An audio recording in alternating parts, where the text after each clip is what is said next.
So hello everyone, welcome back to the another blog. और बहुत दिन से ब्लॉग नहीं बना रहे थे और मैसेज आ रहे थे। कल लाइव आए थे तो उसमें ये सब लोग पूछ रहे थे कि क्यों नहीं आ रहा। तो वो अदर प्रॉब्लम है, ऐसा कुछ नहीं है। पूछ रहे थे कि आपने सीजीएल प्रिपरेशन क्विट कर दिया क्या। I did not quit and not even switch to another exam. But ठीक है, थोड़ा सा उधर दिक्कत हो रहा था। स्टार्टिंग जब रिजल्ट आया तो लगा कि यार मतलब कि क्या हुआ। तो देखो, कंपटीशन तो दिन पर दिन बढ़ेगा, ऐसा नहीं है कि कंपटीशन नहीं बढ़ेगा। जो सिलेक्टेड हैं वो भी एग्जाम देंगे। आपकी भी टीए पे पोस्ट अगर सिलेक्शन होता है 2025 में तो 2026 के लिए आप जरूर बैठोगे, तो उससे कोई दिक्कत नहीं है। बट ये जो स्कैम होता है, रॉन्ग क्वेश्चन, करप्शन, इससे थोड़ा सा ज़्यादा प्रॉब्लम हो रही है।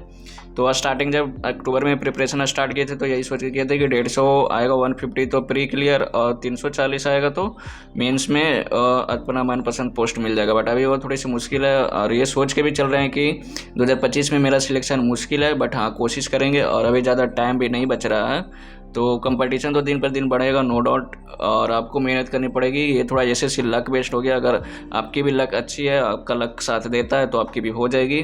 बट लक अगर साथ नहीं देता तो आपकी मेहनत ज़रूर काम देगी।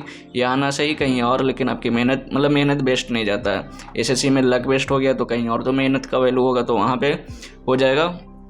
तो मेहनत करते रहो। और अभी ज़्यादा दिन नहीं बच रहा। अगर पूरा काउंट करें डे बाई डे तो 75 डेज बच रहा। तो ये 75 डे अपनी डेडिकेशन के साथ दो, एक प्रॉपर रूटीन बनाओ। और कल लाइव आए थे तो बोल रहे थे कि 75 दिन का टारगेट आप शुरू करो। तो मैंने एक बताया था टेलीग्राम पे, आप लोग नहीं जुड़े हैं तो आप लोग जाके टेलीग्राम पे जुड़ जाओ। वहाँ पे एक मैंने एक यूट्यूब पे देखा था तो मुझे जेन्युइन लगी, तो मैंने सजेस्ट किया था कि हाँ, उसे फॉलो कर सकते हो अगर करना है तो। लेकिन मेरे को बोल रहे थे कि आप भी स्टार्ट करो टारगेट, डेली टारगेट देना। तो वो थोड़ा सा मेरे लिए मुश्किल हो जाता है, क्योंकि जब उठ के डायरेक्ट हम वर्कआउट ये सब करने के बाद फिर पढ़ने बैठ जाते हैं तो फिर याद नहीं रहता है कि अरे टारगेट भी शेयर करना था। तो वो फिर थोड़ा सा मेरे लिए हो जाता है कि याद नहीं रहता। और ट्राई करेंगे अगर आप लोग की सजेशन रहेगी। बट एक चीज़ है कि आपके लिए एक प्रॉपर रूटीन लेके आए हैं कि सिलेक्शन कैसे होगा। वो 10-11 घंटे का है, ज़्यादा का हेक्टिक शेड्यूल नहीं है। आराम आराम से एकदम हेल्दी रूटीन है। आप उसे फॉलो करना चाहते हैं तो ज़रूर कर सकते हैं।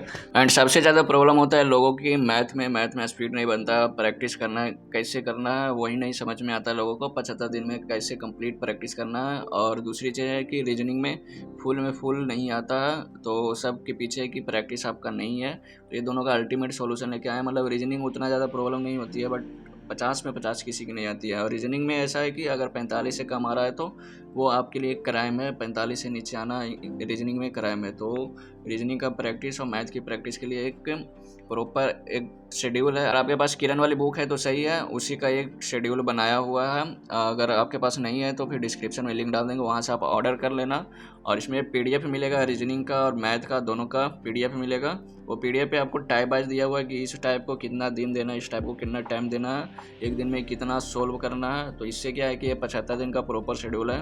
तो आप 75 दिन में इसे कंप्लीट कर लोगे और अच्छे से आपकी प्रैक्टिस हो जाएगी। बिल्कुल टाइम बाय जाओ, एकदम टाइम बाय, ज़्यादा टाइम भी नहीं लगेगा और अच्छे से प्रैक्टिस हो जाएगी। तो आपके पास बुक नहीं है तो बुक ऑर्डर कर लेना। तो मैंने वॉलीबॉल का लाइव मॉक दिया था जिसमें मेरा स्कोर 111 आया है, 111। और मुझे इससे कोई दुख नहीं हो रहा है, बट होना चाहिए था कि इतना कम स्कोर होने के बाद भी मुझे दुख नहीं हो रहा है। थोड़ा बहुत रीजनिंग में हो रहा है कि 5 नंबर और आ जाता। बाकी इसलिए नहीं हो रहा क्योंकि जितना चीज़ मैंने कवर कर रखा है मैथ में या फिर इंग्लिश में या और जीएस तो मेरा कवर ही नहीं है, तो उसमें स्कोर नहीं है। मतलब जितना चीज़ मैंने कवर कर रखा उससे स्कोर आ रहे हैं। जितना चीज़ मैंने कवर नहीं करा है तो वो ही नहीं बन रहा है या फिर उससे ही गलत हो रहा है। तो इसलिए मुझे उससे कोई दुख नहीं है। आई होप कि ये जो 75 दिन बच रहा है उसी में मुझे जो बचा हुआ चीज़ है उसे कवर करना अलग। तो ये मेरा अभी 1 वीक से चल रहा है, ऐसा ही रूटीन मैं फॉलो कर रहा हूँ। आपको सही लगे तो फॉलो करना। और ये बहुत मॉडिफिकेशन के बाद ये वाला रूटीन है, क्योंकि यार स्टार्टिंग में 4 बजे उठने का ट्राई किए थे, सुबह 1 घंटे का देने का ही, लेकिन नहीं, मेरा सुबह 2 घंटा चला जाता है। थोड़ा बहुत एक्सरसाइज ये सब करो, ब्रेकफास्ट करो और तो चला जाता है 2 घंटा। तो बहुत ही मॉडिफिकेशन के साथ ये फिर लास्ट में अडॉप्ट कर लिया ऐसा रूटीन, तो इसलिए आपके साथ शेयर कर रहे हैं। फिर साथ से अपना पहला स्टडी सेशन की शुरुआत करो, मैथ करो। स्टार्टिंग में डेली प्रैक्टिस करो मैथ में 90 से 100 क्वेश्चन।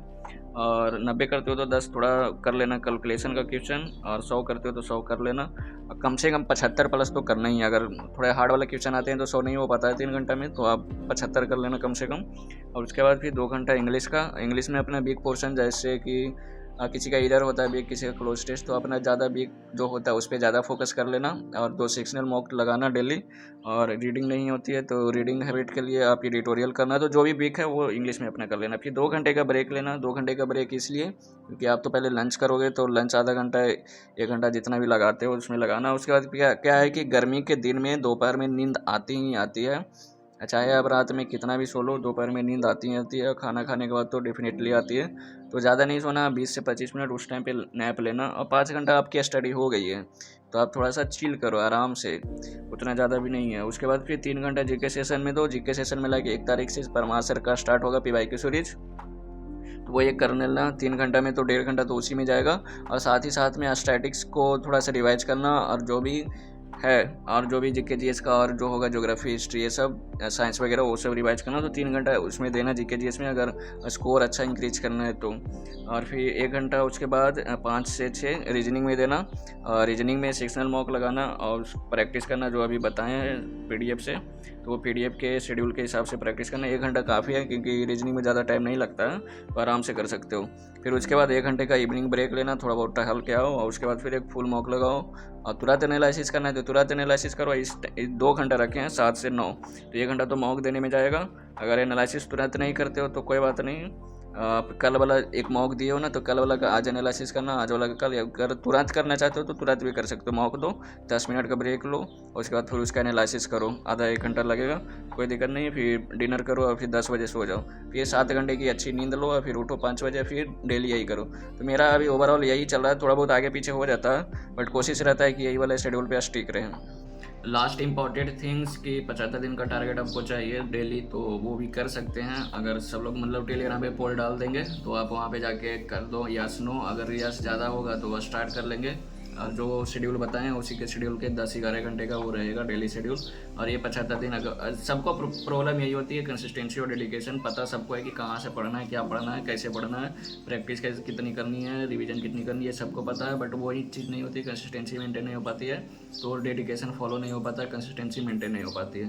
तो अगर ये करना है मेंटेन, तो 75 दिन अभी लास्ट में बचा है, तो इसको अच्छे से करना है। तो डेली टारगेट देंगे, रात में दे देंगे और उसे फॉलो करना है। फिर अगर ये करना है तो बताना, टेलीग्राम पे जाके मैसेज करो, वहाँ पे पोल डाल देंगे, तो वहाँ पे जाके यस नो कर देना। तो फिर सोचेंगे और रात में फिर बता देंगे।